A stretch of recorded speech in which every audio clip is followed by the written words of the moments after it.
iOS 17 7 апдейт гарсан байна. За энэхүү апдейт нь болохоор 17 6-ыг суусан байхад iPhone 13 Pro Max дээр апдейтных нь хэмжээ 615 MB-тайгаар бол гарсан байна. За тэгээд энэхүү үйлдвэрлэлийн системийнх нь код нь болохоор 21H 16-таар гарсан байна. Энэ апдейтний онцлог юу гэхээр Settings General Software Update гэдээ орох юм бол iOS 17 7-гийн чинь доор iOS 18-ийн апдейт бол цуг бол харагдаж байгаа. Үйлдвэрлэлийн систем апдейт хийхээс өмнө гар утсан дээрх сул зай нь 168 141 GB байсан. За тэгээд апдейт хийсний дараа 167 115 GB болоод өмнөхөөсөө бол чүд жижиг хэмжээгээр л үйлдвэрлэлийн систем болон систем файл нь илүү заавал эзэлдэг болсон байна. Апдейт хийсний дараа Settings General Software Update гэж ороод харах юм бол бас дахиад доотлолт нь яг одоо сонголт маягаар iOS 18 болон гэд харагдаж байгаа.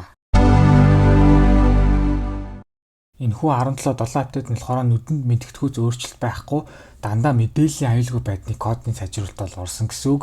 За тэгээ Apple-ийн сайт руу ингээ ороо харах юм бол эхнээсээ ингээ дурдаад явсан байна. Хамгийн эхний сэдвэр accessibility дээр, за тэгээ compression дээр, за game center дээр, image IO дээр ингээ 2 орсон байна. iOS Surface Accelerator дээр 1 орсон байна. Kernel гэдэг бидний мэдэх хамгийн үйлдвэрлэлийн системийн ард аппликейшны ард ажилладаг хамгийн чухал сэдвэр 2 ширхэг орсон байна. Mail accounts дээр орсон байна. За тэгээ MDNS responder дээр орсон байна. Safari private browsing сэдвэр орсон байна. Shortcuts дээр 2 орсон байна. Sync services дээр 1 орсон байна. За тэгээ transparency дээр орсон байна. UI kit дээр ингээд орсон байна. За тэгээ нэмэлтээр яг доор нь хин тусалцаа үзүүлнийг бол хараахан бол дурдааг бол байгаа юм байна. Үйлдвэрлэлийн систем болгон дээр benchmark оноог нь бол яриад явж байгаа. За тэгээд энэхүү iPhone 13 Pro Max дээр iOS 17 7 үйлдвэрлэлийн систем CPU хэсгэвд single core score нь 2420 оноо. За тэгээд multi core score нь 6188 оноо буюу дундаж авдаг iPhone 13 Pro Max-аас чүд бол илүү оноо авч өгсөн. За тэгээд GPU хэсэг дээр болохоор 20862 оноо аваад бас энгийн авдаг дундаж iPhone 13 Pro Max-удаас бас чүд бол илүү өндөр оноо авч чадсан байгаа. Миний зүгээс үзэгчдээс хүсдэг ганц л одоо хүсдэг зүйл бол байгаа. Тэр нь юу гэхээр хэрвээ та нар яг тухайн үйлдвэрлэлийн систем лөө буюу iOS 17 7-оор апдейт хийсэн бол та нарын яг ямар гар утсан дээр батарей болон ажиллагааны хувьд бол хэр байна вэ гэдэг бол комент дээр бичиж бол бусдтайгаа бол хуваалцаж байгаарай. Намайг үздэг хүмүүстээ зориулж Discord сервер бол нээсэн.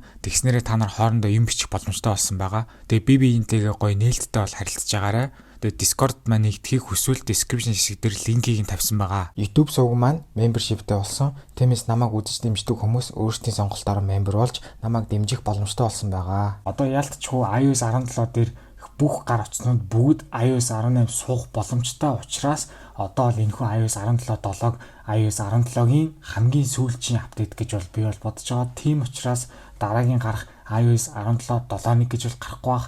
За тэгээд iOS 17 8 developer beta 1 гэж бас бол гарахгүй баха. Тэгээд яг хамгийн сүүлчийн жишээ юу л iOS 14 шиг юу л 14 8 гараад ер нь дахиж iOS 14 апдейт гараагүй шиг мөн адил одоо энэхүү iOS 17 маань ингээд хамгийн сүүлчийн апдейт нь бол одоо iOS 17 7 болж чинь тэгээд энэ бүтэн нэг жилийн турш iOS 17-тоогоо цуг ахт бол үнэхээр одоо гоёлаа. Апдейт хийх нь зөв юм уу, буруу юм уу гэдэг бол асуулт бол байгаа. Мэдээж хэрэг мэдээллийн аюулгүй байдал талаас бол апдейт хийх нь бол мэдээж хэрэг зөв. За тэгээд энэхүү iOS 17 дээр хамгийн сүүлийн 5 апдейтний хамгийн сүүлийн батарейны репортыг бол одоо ингээд хилээд явъя. Ер нь бол гайгүй бас хэдий цөөх хоног ч гэсэн бас нэлээд iPhone-ыг бол олж чадсан. За тэгээд хийхэд ер нь бол айлтгүй яг iOS 17 6 нэгтэйгээ харьцуулахад батарей нь гайгүй болсон гэдэг iPhone дээр болохоор 2 дахь үеийн iPhone SE, за тэгээд iPhone 15 Pro Max гэдэг хоёр утсаар орж ийн. Энэ утсыг хэрэглэснээр байвал апдейт хийгдэл ямар ч айлтгүй байна. Батарей нь бол сайжрах юм байна. За тэгээд ер нь л нэх өөрчлөлт байхгүй бараг л адилхандаа гэсэн репортн дээр болохоор энгийн iPhone 11, энгийн iPhone 12, за тэгээд iPhone 12 Pro Max, за тэгээд энгийн iPhone 13 бол орж байгаа юм байна. За тэгээд ер нь хийхэд дэмий ер нь л батарей нөмсгөөсөө муутчлаа гэдэг дээр бол ганцхан ширхэг iPhone бол олдсон. Тэр нь болохоор энгийн iPhone 15 бол олдсон. За тэгээд эцэст нь хэлэхэд энэхүү iOS 17-гийн нийт 28 ширхэг үйлдвэрлэлийн системтэй бүтэн нэг жилийн турш хамт байсан хүмүүстээ тэгээ бүгдэнд нь баярлалаа.